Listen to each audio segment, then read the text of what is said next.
자, 여러분 안녕하세요. 이번 주 2주 수업입니다. 2주 수업은 크게 세 부분으로 나눠지는데요. 우선 첫 번째 부분부터 시작해 보겠습니다. 자, 첫 번째 부분을 시작하기 전에 안내 사항들이 있는데요. 첫 번째는 우리 그 클래스에 우리 수업에 오픈 채팅방이 있습니다. 이 채팅방에 가입을 해주세요. 이 채팅방 주소는 우리 그 러너스의 자료실에도 이제 나와 있습니다. 그 다음에 요 책이 있는데 요 책이 이제 그 책을 읽어야 되는데 이 책이 이제 중국어로 번역된 책입니다. 이 책은 이 연구 설계를 하는 데 있어서 가장 가장 많이 팔린 가장 유명한 책인데요. 1994년에 미국에서 출판된 책인데 아직도 이 책의 많은 내용들이 유용하기 때문에 여러분들이 이 책을 읽는 게 이번 수업에 굉장히 큰 도움이 될 것입니다. 이 책은 베이지안 이라는 어떤 특정한 통계 기법을 알면 이해하기 되게 쉽도록 이제 쓰여져 있는데 그 통계 기법을 전혀 모르는 사람이라도 모든 것을 다 질적으로 이해할 수 있도록 그 챕터가 다 구성되어 있습니다. 그리고 각 챕터마다 내가 뭐 다음 시간부터 설명하려고 하는 우리 연구 설계상의 오류들을 자세히 소개하고 있는데요. 그게 왜 오류인지를 이제 수학적으로 증명을 하기도 하는데 그런 증명하는 파트는 여러분들이 잘 안 읽어도 되고요. 어떤 오류에 빠지면 어떤 문제가 생기는지를 잘 이해하는 데 도움이 될 수 있도록 그런 부분을 잘 집중해서 읽으면 되겠습니다. 그래서 결국은 책을 한번 어느 특정 부분만 읽지 말고 전체적으로 한번 쭉 훑어보고 또 내가 어떤 특정한 오류에 대해서 설명을 하면 그 부분은 또 이 책을 찾아서 읽어보고 뭐 그렇게 하면 되겠습니다. 자, 우선 첫 번째 부분입니다. 오늘 강의는 세 부분으로 나눠져 있다고 그랬죠. 그중에 첫 번째 부분인데 첫 번째 부분의 그 핵심이 바로 이제 요 세 가지입니다. 지난 시간에도 잠깐 얘기를 했지만 첫 번째는 틀릴 가능성이란 게 뭐냐, 즉 오류 가능성이란 게 무엇인가. 그다음에 두 번째는 가설과 이론이란 게 무엇이냐. 그다음에 세 번째는 일반화의 가능성입니다. 그래서 이 세 가지를 가지고 여러분들 오늘 첫 번째 수업을 해보겠습니다. 자, 지난 시간에도 잠깐 얘기를 했지만 틀릴 가능성이라는 것은 다음과 같이 설명할 수가 있겠습니다. 우리는 어떤 주장을 옳다고 말할 수 없다는 것이 이 실증주의 칼포퍼라는 사람이 얘기한 실증주의 철학의 핵심입니다. 왜냐하면 우리가 세상의 모든 것을 다 경험적으로 관찰을 할 수가 없기 때문입니다. 그래서 모든 것을 경험적으로 다 관찰하고 나서 내린 결론은 불가능하겠죠. 그죠? 그런 게 앞으로 가능할 수도 없어요. 예를 들면 뭐 모든 백조는 다 흰색이다. 이런 주장을 했는데 어디서 언제 어디에 검은색 백조가 있을 수도 있겠죠. 그죠? 그럼 검은색 백조를 전 세계 방방곡곡을 다 찾아가지고 진짜로 하나도 없다고 그는 것을 밝혀내기 전까지는 이게 진짜 100% 진실이라고 우리가 얘기를 할 수가 없는 거죠. 그래서 그런 진술은 우리는 무의미한 진술로 이 사람들은 생각을 하는 거예요. 근데 대신에 어떤 주장이 틀렸다고 말할 수는 있는 것입니다. 즉, 어떤 진술을 간증을 할 수가 있습니다. 즉, 어떤 서술에 대해서 또 어떤 주장에 대해서 누가 틀렸다고 얘기를 할 수는 있는 것입니다. 그래서 이게 이제 핵심 원리인데요.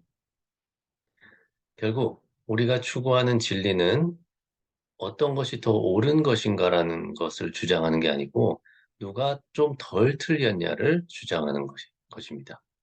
그러니까 틀릴 가능성이 누가 더 적은가를 추구하는 것입니다. 그러니까 이거는 옳다고 하는 절대 진리를 가정하고 그 진리를 향해서 나아가는 것이 아니고 그런 건 없고 그 대신 누가 좀 덜 틀렸나를 이제 보는 것입니다. 그리고 이것은 왜냐하면 이 세상에 100% 확신 가능한 절대적 진리는 없고 그것이 있다고 하더라도 그것을 우리가 알 수 없다고 보기 때문입니다. 이런 가정을 하는 것이 바로 이런 실증주의 철학의 논리입니다. 그래서 어떤 진술에 대해서, 즉 어떤 서술에 대해서 누군가가 반박할 수 있다면, 즉 반박 가능성이 있는 서술이라면 즉 그 진술이 서술이 틀렸다고 주장할 수 있다면 그 진술은 과학적인 진술이다라고 주장하는 것입니다. 우리는 어떤 진술이 옳다고 말하지 않고 틀리지 않았다고 말해야 됩니다. 즉, 누가 어떤 주장을 하면, 그 주장은 옳다. 이렇게 얘기하지 않고 틀리지 않았다라고 이야기하는 것입니다. 이 둘은 같은 것 같지만 다릅니다. 전자는 옳다고 한다면 이 진술이 그 주장이 절대적으로 옳다고, 100% 옳다고 할 수 있는 가능성도 그 안에 들어가 있겠죠. 그죠? 그렇지만 후자에서는, 즉, 틀리지 않았다고 했을 때는 그런 100% 옳다는 가능성은 거기에는 없는 것입니다. 그렇기 때문에 반드시 우리는 저 주장은 옳다라고 얘기하면 안 되고, 저 주장은 틀리지는 않았다라고 이야기해야 됩니다. 그 얘기는 틀리지는 않았지만 그렇다고 해서 저게 100% 옳다는 건 절대 아니다. 이런 얘기를 하는 것입니다. 자, 우리가 제기하는 주장이 틀릴 가능성이 많으면 많을수록 그 가설은 더 과학적인 가설이 되는 것입니다. 왜냐하면 틀릴 가능성이 되게 많은데도 그럼에도 불구하고 반박되지 못한다면 더욱 그것은 더욱 더 덜 틀렸을 가능성이 많겠죠. 그죠? 그렇기 때문에 틀릴 가능성이 만약에 아예 없다면 그거는 과학적 진술이 아닌 거고요. 틀릴 가능성이 많고 반박 가능성이 많은데도 여전히 살아남아 있으면 반박이 잘 안 된다. 그러면 그것은 강력한 이론이 될 가능성이 많다. 이런 게 이 사람들이 주장하는 것입니다. 자, 이 세 가지의 주장을 한번 봅시다.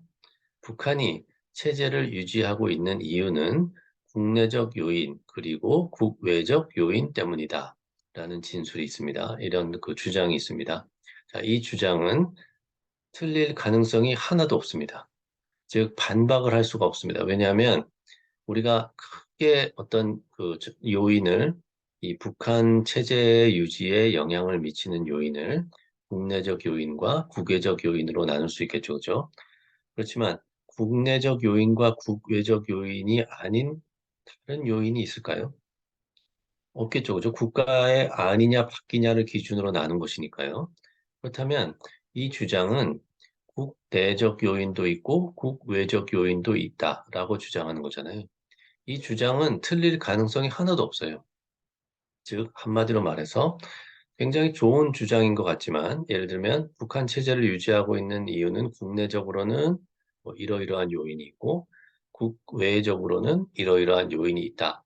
이렇게 말을 하면 굉장히 논리정연하게 아주 좋은, 그리고 정보가 많은 진술인 것 같지만, 이 진술은 좋은 진술이 아닌 것입니다. 이건 사회과학적으로 봤을 때 과학적 진술이 아닙니다. 왜?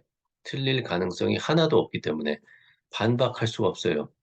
국외적 요인도 있고 국내적 요인도 있다. 그거는 하나마나한 소리입니다. 한마디로 말해서. 자, 두 번째 주장을 한번 볼까요? 북한이 체제를 유지하고 있는 이유는 국내적 요인 때문이다. 자, 요 주장은 위에 거하고는 달라요. 국내적 요인 때문이라고 주장하고 있는 것입니다. 자, 이것은 반박 가능한가요? 네, 반박 가능하죠. 왜? 너는 지금 국내적 요인 때문이라고 했는데 사실은 국외적 요인도 있을 것 같은데 나는 국외적 요인이 더 중요하다고 생각하는데 라고 누군가가 비판을 할 수가 있겠죠. 그리고 그런 그 국외적 요인에 초점을 두고 어떤 또 주장을 만들 수도 있겠죠. 그렇죠? 그렇기 때문에 이 두 번째 문장은 반박 가능한, 즉 틀릴 가능성이 있는 문장입니다. 세 번째 문장은 어떨까요? 북한 체제를 유지하고 있는 이유는 비밀 경찰 때문이다. 이거는 국내적 요인도 수많은 요인들이 있겠죠. 그죠? 그 수많은 국내적 요인 중에 딱 특정한 한 가지를 지적을 한 겁니다. 그러면 이거는 틀릴 가능성이 훨씬 더 많겠죠. 왜냐하면 국내적 요인만 해도 엄청나게 많은 요인이 있겠죠. 그죠? 근데 그 중에 하나를 딱 집어서 그게 원인이다라고 했으니까 이거는 다른 사람들이 반박하기가 더 쉽겠죠. 아니다. 비밀 경찰 때문이 아니고 같은 국내적 요인이지만 사실은 이념적 통제를 하고 있기 때문이다라고 주장할 수도 있고요. 아니면 뭐 사람들에게 어떤 이익을 주기 때문이다라고 주장할 수도 있고 다양하게 이 진술에 대해서 이제 반박을 할 수가 있을 거 아닙니까? 그렇기 때문에 요 세 번째 문장은 두 번째 문장에 비해서 훨씬 더 틀릴 가능성이 많은 문장입니다. 그러면 그런데도 불구하고 이 가설이 살아남아서 이론이 되면은 이 이론은 굉장히 강력한 이론이 된다는 것입니다. 자, 그러면 가설은 뭐고 이론은 무엇인가? 요거에 대해서 좀 설명을 드리겠습니다. 우리는 어떤 주장이나 진술을 틀릴 가능성 때문에 이론이라고 부르지 않고 가설이라고 부릅니다. 가설은 아직 맞는지 틀리는지를 잘 모르는 그런 상태이기 때문에, 즉 한마디로 말해서 가설입니다. 그리고 어떤 주장을 반박하는 것, 우리가 지금까지 얘기했죠. 반박을 하는 것을, 그 주장을 검증하는 것이라고 부릅니다. 한마디로 말해서 테스트하는 것입니다. 검증을 했는데도 그 가설이 반증되지 않으면 그 가설은 이론이 될 가능성이 높은 것입니다. 그러나 이렇게 해서 만들어진 이론 역시 여전히 틀릴 가능성이 있습니다. 그리고 여전히 이론도 반박 가능합니다. 언젠가는 반박될 수가 있습니다. 그래서 절대적으로 진리인 이론은 없다고 보는 것입니다. 하지만 일정 정도의 그 검증 과정을 거쳤는데도 불구하고 반박이 잘 안 된다. 그러면 그것은 이론이라고 우리가 일단 잠정적으로 부를 수 있는 것입니다. 아까도 봤듯이 북한 체제를 유지하고 있는 이유는 비밀 경찰이다라고 누가 가설을 세웠는데, 이거 말고 다른 가설이 있을 수 있겠는데요. 만약 다른 가설을 가지고 연구를 해봤는데 다 별로 연구가 제대로 진행이 되지 않고 결국은 비밀 경찰 때문이라는 가설이 가장 맞을 가능성이 덜 틀릴 가능성이 있다. 그러면 요게 이론이 되는 것입니다. 자, 그래서 가설과 이론의 관계는 가설이 검증 과정을 거쳐서 이론으로 발전하는 것입니다. 그러나 여기서도 중요하게 여러분들이 알아야 될 것은 이론은 완벽한 이론이 아니고 이론도 언제든지 반박 가능하다는 것입니다. 자, 그래서 다른 말로 얘기하면 과학적 검증 과정을 거치면, 즉 가설이 과학적 검증 과정을 거치면 이론이 되는데요. 그러나 이 이론은 언제나 다른 가설에 의해서 도전받습니다. 그리고 누가 더 옳으냐를 가지고 경쟁하는 것이 아니라 누가 덜 틀렸느냐를 가지고 경쟁하는 것입니다. 이게 바로 오류 가능성의 원리입니다. 자, 이렇게 해서 만들어진 이론은 일반화 가능성을 가지고 있습니다.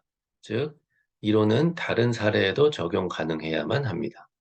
예를 들면 북한뿐 아니라 냉전 시대 동독의 정치 체제가 유지될 수 있었던 이유는 비밀 경찰 때문이다 라고 주장할 수가 있겠죠. 또는 모든 권위주의 정권이 유지되는 이유는 바로 비밀 경찰 때문이다 라고 그 사례를 더 넓혀볼 수가 있겠죠. 그죠? 이렇게 해서 일반화의 가능성을 더 넓혀보는 것. 이것이 이제 이론인데, 이렇게 일반화의 가능성이 넓어질수록 좋은 이론입니다. 즉, 적용 가능성이 넓을수록 좋은 이론이라고 볼 수가 있겠습니다. 그래서 여러분들 이번 시간에 우선 오류 가능성이라는 건 무엇인지, 그다음에 가설이라는 것은 무엇인지, 그다음에 가설이 검증되면 이론이 된다는 것, 그다음에 이론은 일반화 가능성을 가지고 있다는 것, 여기까지 배웠습니다. 자, 두 번째 시간으로 넘어가겠습니다. 두 번째 시간은 이 세 가지를 배우겠습니다. 첫 번째, 서술적 추론과 인과적 추론에 대해서 배우겠습니다. 두 번째는 인과관계에 대해서 배우고요.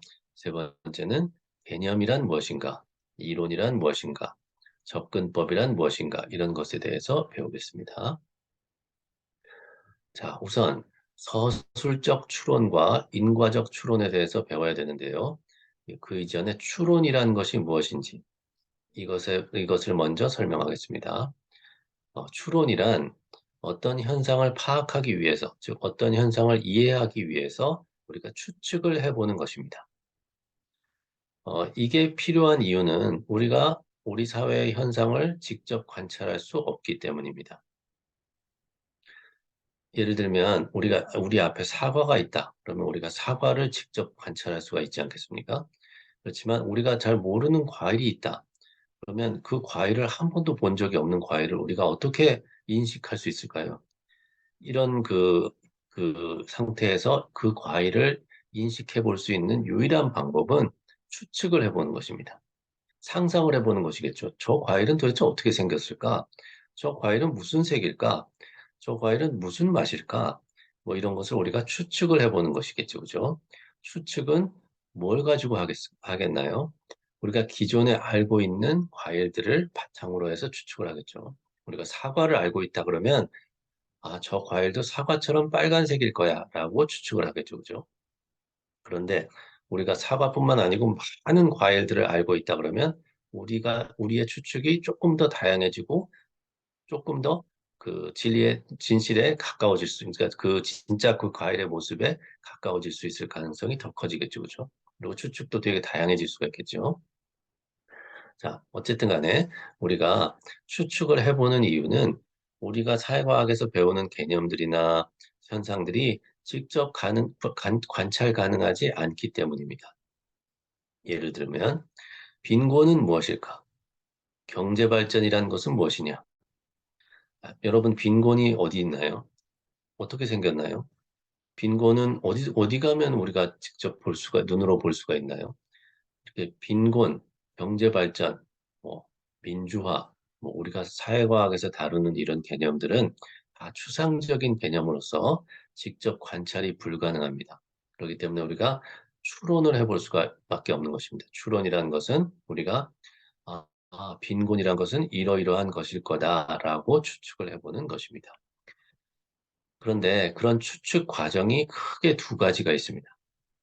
서술적으로 한번 해보는 것인데 이것은 그냥 인식하고자 하는 대상의 특징을 서술을 해보는 것입니다. 아, 빈곤이란 것은 이러이러한 것을 빈곤이라고 할 거야. 즉, 빈곤이란 것은 뭐, 뭐, 좀 재화가 부족한 상태를 말하는 것일 거다라고 이제 얘기를 해보는 거고요.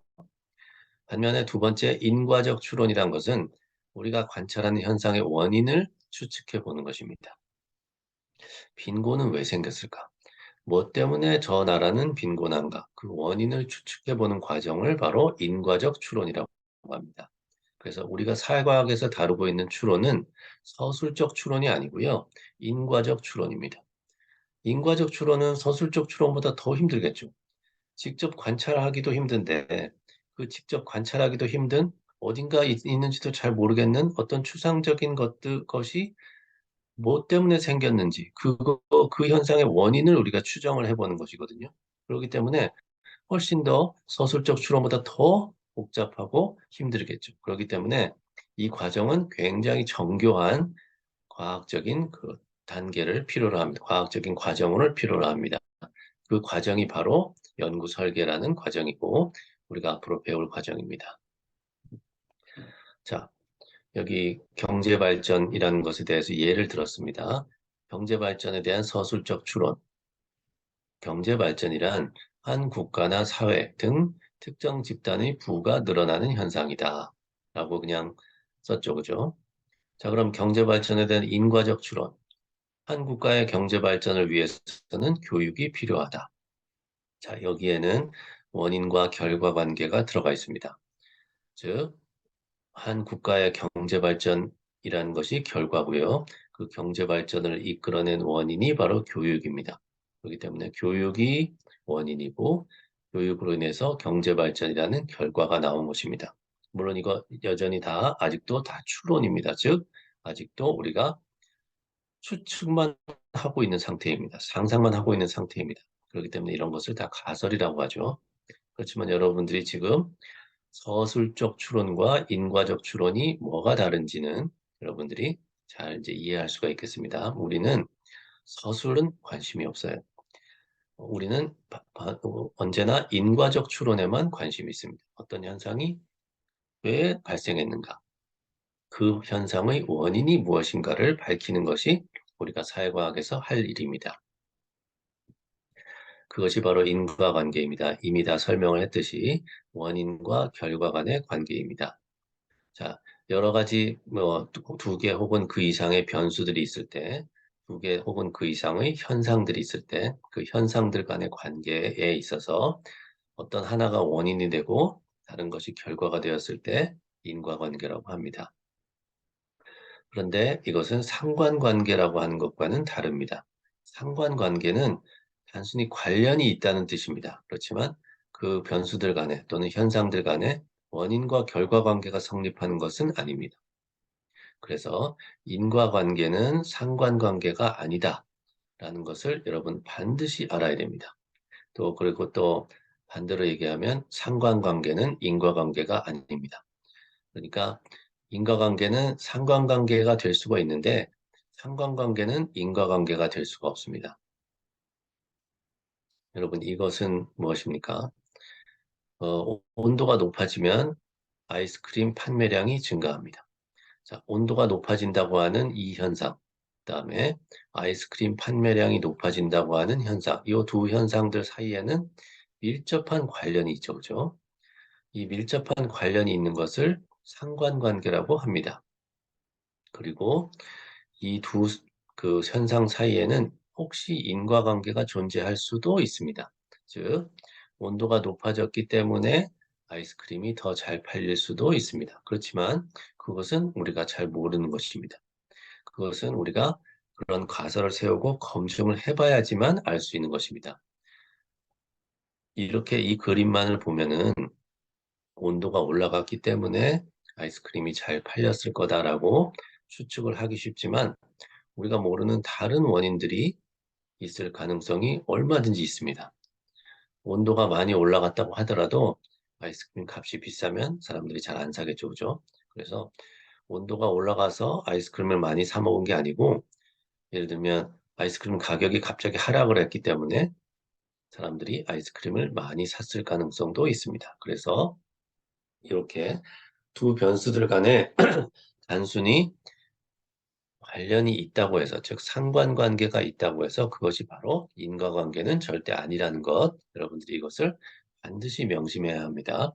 이러한 오류도 여러분들이 앞으로 계속 반복할 것입니다. 그러면 상관관계가 아니고 단순한 상관관계가 아니고 이것이 진짜로 인과관계라는 것은 어떻게 밝혀내느냐? 그것이 바로 우리가 그 연구 설계를 잘해서 거기서 이제 여러 기법들을 사용해서 질적인 방법, 양적인 방법 이런 것들을 방법들을 사용해서 이 인과관계를 밝혀내는 것입니다.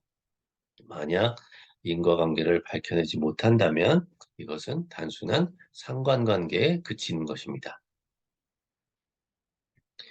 자, 두 번째로 알아야 될 것은 세 개의 층위에 있어서의 분석 도구입니다.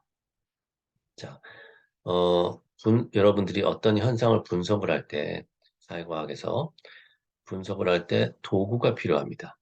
예를 들면 여러분들이 집을 짓는다. 그럴 때 건축에 필요한 도구가 있겠죠, 그죠? 근데 그 도구들 중에는 아주 간단한 삽 같은 도구도 있어야 되고, 그 다음에 포크레인이라든지 뭐 중장비 같은 큰 뭐 기계도 있어야 되고, 굉장히 다양한 차원의 다양한 크기의 도구들이 필요하겠죠, 그죠? 이렇게 집을 지을 때도 다양한 크기의 도구가 필요한 것과 마찬가지로 어떤 사회적인 현상을 과학적으로 분석을 하는 데 있어서도 다양한 크기의 도구가 필요합니다. 세 가지 크기의 도구가 있는데요. 첫 번째 크기, 즉 가장 작은 크기의 도구가 바로 개념이라는 것입니다.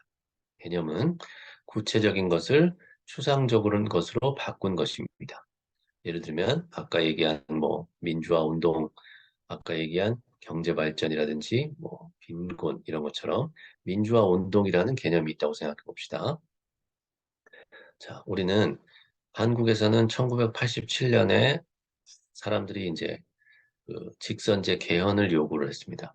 그래서 이제 결국은 헌법이 바뀌는 그런 결과가 나왔습니다. 중국에서는 1989년에 천안문 사태라는 게 있었습니다.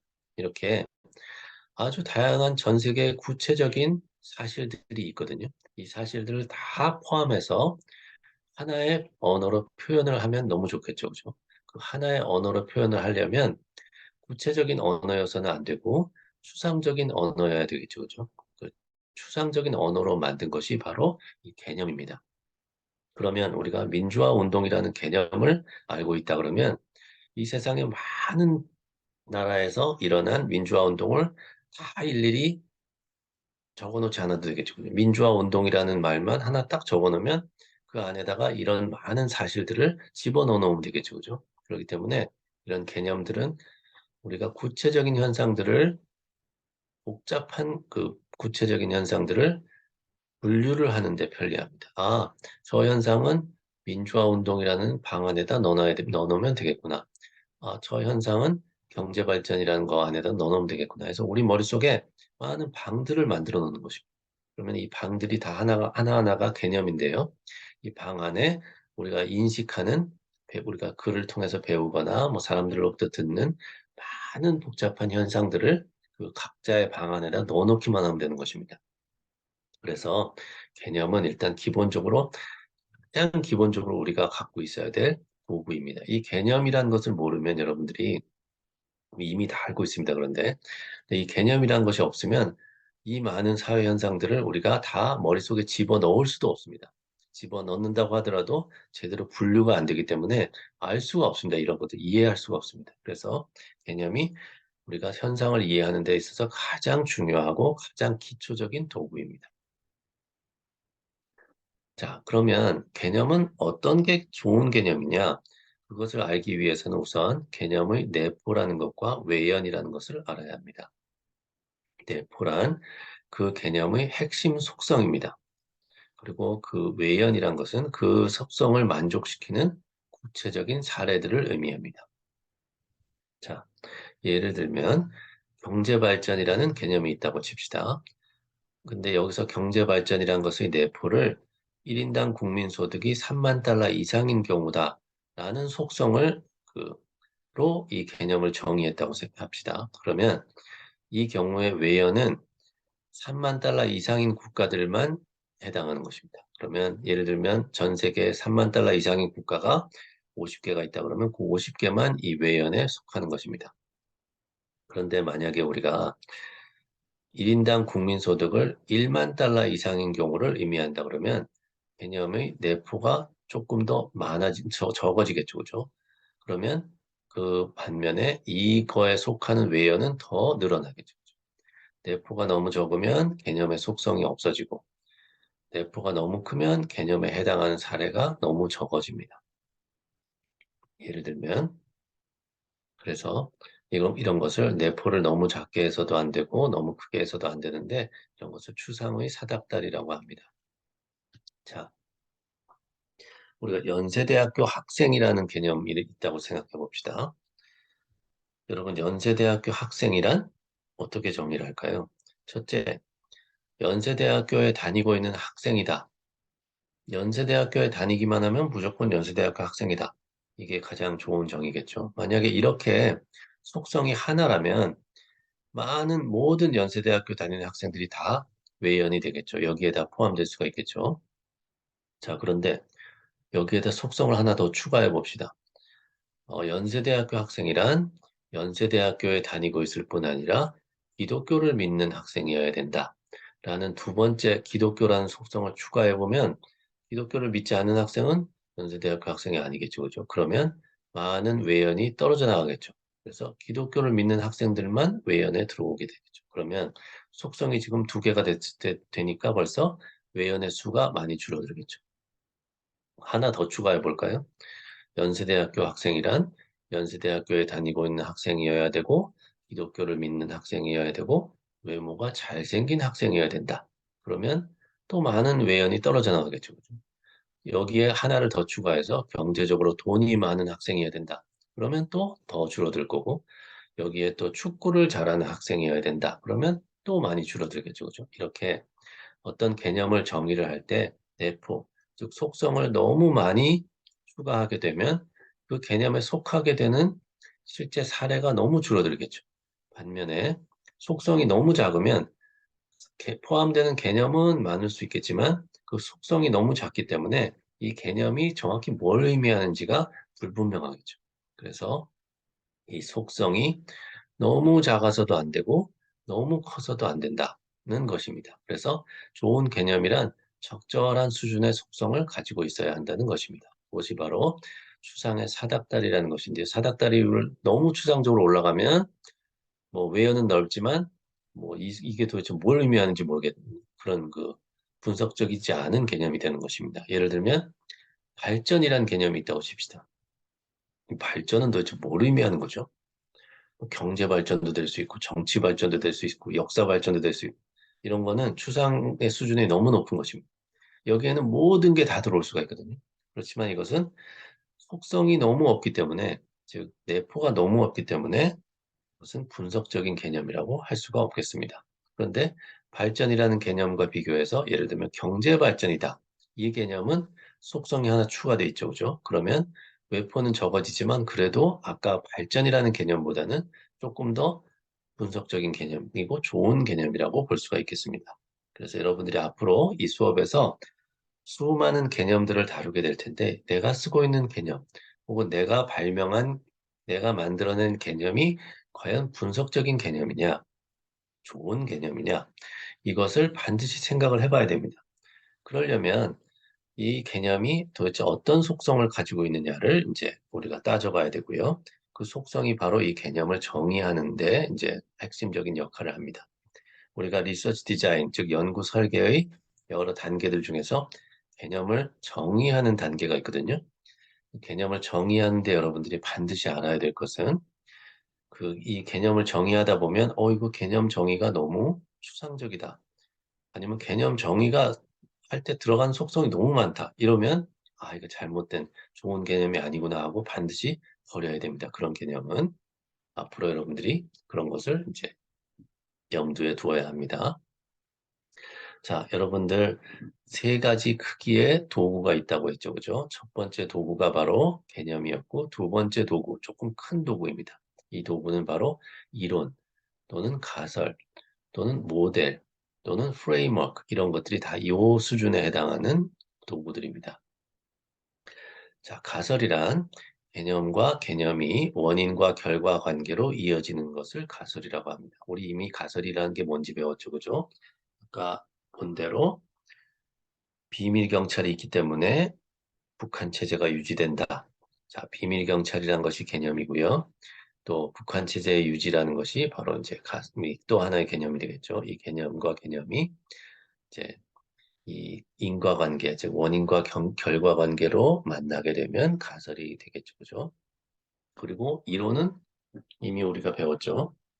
이 가설이 일정한 과정을 통해서 검증이 되면 이론이 되는 것입니다.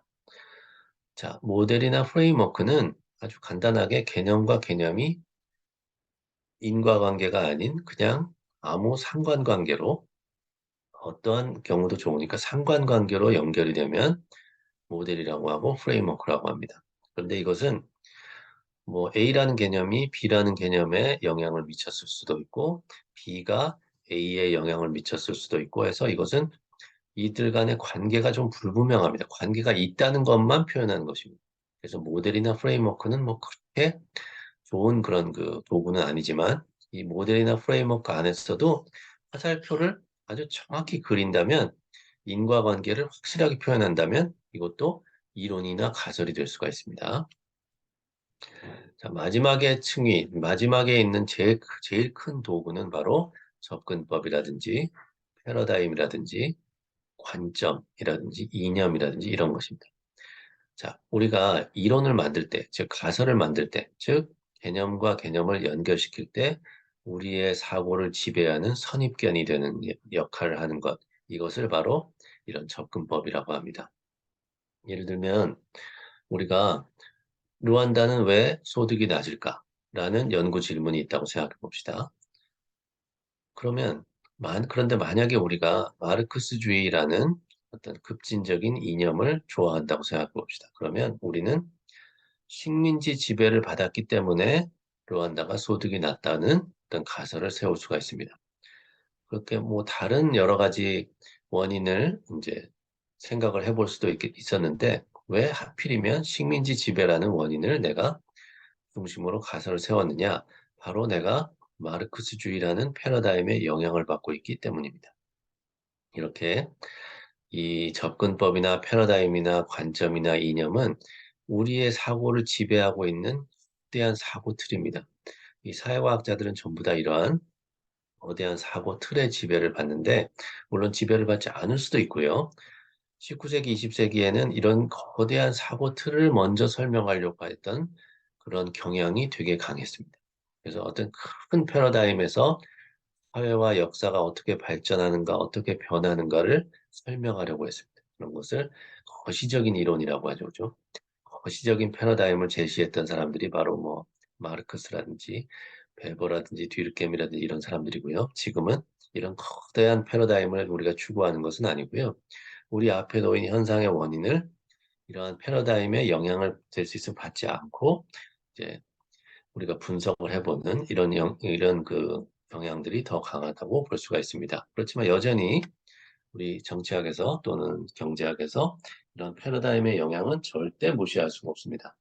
왜냐하면 결국은 이 19세기에 그 사회과학자들이 분석해 놓은, 제시해 놓은 거대한 패러다임이 결국은 우리가 궁극적으로 가장 관심이 있는 것들을, 핵심적인 내용들을 이제 포함하고 있기 때문에 그렇습니다. 그래서 우리가 여전히 뭐 국제정치학에서도 그렇고요.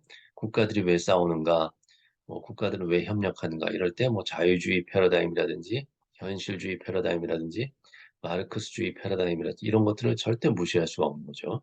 왜냐하면 이 패러다임들이 아주 현상의 본질적인 속성들을 제대로 다 포함하고 있기 때문에 그렇습니다. 자, 그래서 이렇게 층위가 세 층위가 있는 거죠, 그죠? 가장 밑에는 가장 작은 도구인 개념이란 것이 있습니다. 그다음에 이 개념과 개념들이 연결되는 그런 두 번째 층위가 있고요. 그다음에 이 두 번째 층위를 지배하는 세 번째 층위가 있습니다. 이렇게 세 가지 차원에서 우리가 우리의 분석 도구들을 이제 알 수가 있었습니다. 자, 오늘 마지막 이제 요 연구 문제라는 그 두 번째 섹션의 가장 마지막 그 주제가 이 연구 문제입니다. 이 연구 문제는 왜라는 질문입니다. 그런데 어떻게라는 질문도 가능합니다. 뭐 이것은 같은 것입니다, 사실. 중국은 왜 경제 발전을 했나? 이거하고 중국은 어떻게 경제 발전을 하게 되었나? 같은 거죠, 결국은 사실은. 표현은 어떻게라고 하지만 사실은 왜라고 하는 원인을 물어보는 질문입니다. 예를 들면 한국 전쟁은 왜 발발했나? 굉장히 좋은 그 질문이고 많은 사람들이 이미 여기에 대답을 했죠, 그죠? 트럼프는 왜 지난 대통령 선거에서 졌나? 이것도 이미 많은 사람들이 분석을 하고 있겠죠. 한국에서는 왜 지난 10여 년간 최저임금이 하락했나? 사실은 올라가는데요. 여기는 그냥 제가 하락했나라고 써버렸네요. 어쨌든 올라갔든 내려갔든 그럼 올라갔으면 왜 최저임금이 올라갔나? 이것도 질문이 되겠습니다. 왜 미국의 어떤 주에서는 다른 주에 비해서 학생들의 성적이 높은가? 왜 중국의 어떤 성에서는 다른 성에 비해서 인재들이 많은가? 머리가 똑똑한 사람들이 많은가? 이거 우리 학생 중에 한 명이 지금 쓰고 있는 페이퍼의 주제이기도 하죠. 그죠? 자, 이렇게 왜라는 질문을 던지는 것이 중요합니다. 자, 여러분, 여기 지금 내가 네 가지 그 연구 문제를 제시를 했는데요. 사례로서 이 네 가지 다 공통점이 뭘까요? 공통점은 이미 과거에 일어난 현상에 대해서 질문을 던지는 것입니다. 앞으로 미래에 일어나지도 않은 현상에 대해서, 미래에 발생할 현상에 대해서 왜라고 질문을 하는 것은 논리적으로 맞지가 않습니다. 그래서 우리 사회과학은 이미 발생한 현상에 대해서만 분석을 할 수 있습니다. 그래서 이거는 어떻게 보면 좀 한계가 있을 수밖에 없는데, 그렇지만 이렇게 과거에 일어난 일에 대한 분석을 통해서 미래를 예측은 할 수가 있습니다. 예를 들면 한국전쟁이 왜 발발했는지에 대한 원인을 밝혀내면, 그리고 2차 대전은 왜 발발했는지에 대한 원인을 밝혀내면 앞으로, 그럼 우리가 전쟁을 앞으로 막으려면 뭘 해야 되는가를 제시를 할 수가 있겠죠. 그렇죠? 그렇기 때문에 미래에 대한 예측을 할 수가 있습니다. 그렇기 때문에 이 사회과학이 장점이 있는 것입니다. 자, 다음 여기서 내가 제시한 연구 문제들은 바람직하지 않은, 즉 부적절한 연구 문제들입니다. 첫 번째를 볼까요? 왜 중국은 세계를 지배하게 될까? 금방 내가 얘기한 대로 미래를 예측하는 질문입니다. 근데 아직 중국이 세계를 지배하는지 안 하는지도 잘 모르죠, 그죠? 만약에 지배하게 된다면 왜 그럴까? 이거는 논리적으로 맞지 않는 질문이죠, 그죠? 왜 우리 아들은 앞으로 키가 클까? 이건 말이 안 되는 거죠, 그죠? 그다음에 두 번째 질문, 우리는 왜 사나?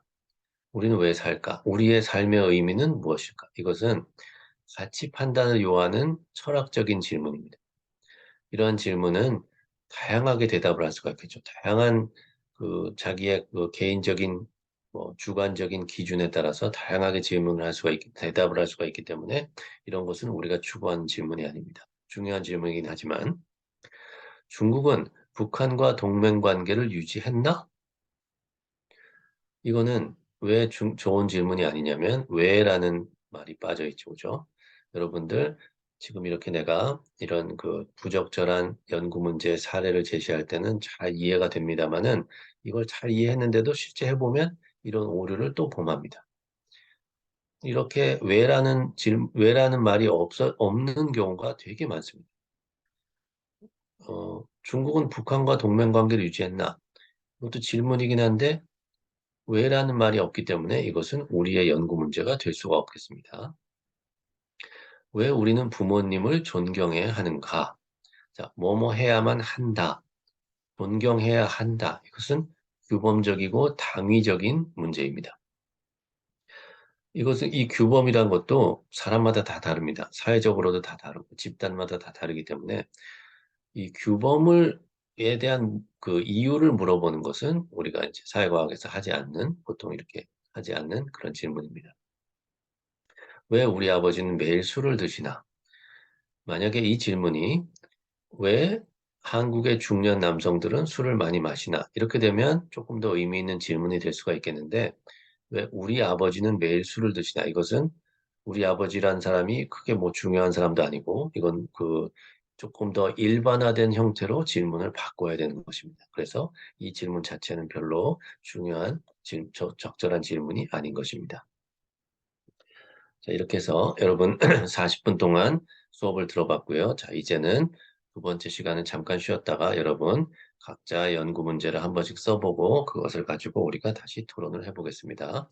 잠깐 쉬는 시간을 갖도록 하겠습니다.